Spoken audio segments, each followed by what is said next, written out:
Calon presiden dan calon wakil presiden nomor urut 1, Anies Baswedan dan Muhaimin Iskandar, digelar di Jakarta International Stadium, JIS, di mana masa pendukung juga telah memadati stadion sejak subuh.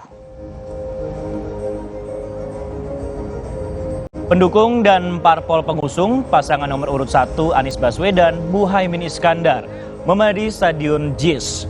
Ketua Umum Partai Pendukung Amin juga terlihat turut hadir, mendampingi Anies Caimin. Beberapa di antaranya, Ketum Nasdem Surya Paloh, Ketum Majelis Syuro Partai Keadilan Sejahtera PKS Salim Segaf Al-Jufri.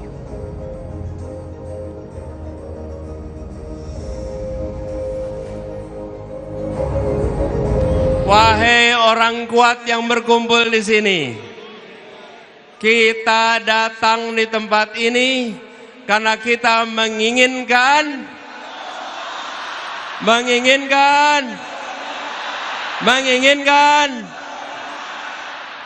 kita datang di sini karena kita menginginkan perubahan. Kita menyaksikan ketidakadilan yang sudah mewarnai perjalanan Republik ini. Apakah itu boleh dibiarkan? Apakah itu boleh dilanjutkan? Tanggung jawab kita adalah bersama-sama menghentikan ketidakadilan, menghentikan ketimpangan. Sebelum tiba di JIS, Anies mengawali kampanye akbar dengan sarapan bersama dengan Wakil Presiden ke-10 dan ke-12 Republik Indonesia, Yusuf Kala di sebuah hotel di Ancol, Jakarta Utara.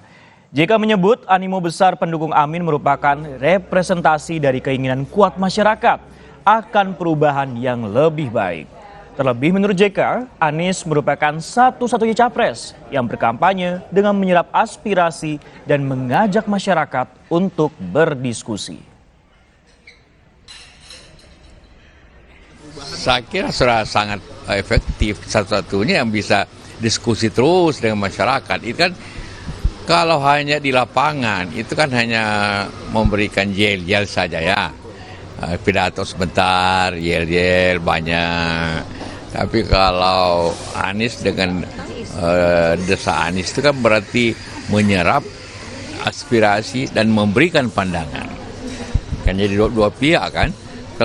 Kalau kampanye di lapangan cuma satu arah. Kita sudah terhubung dengan jurnalis Kompas TV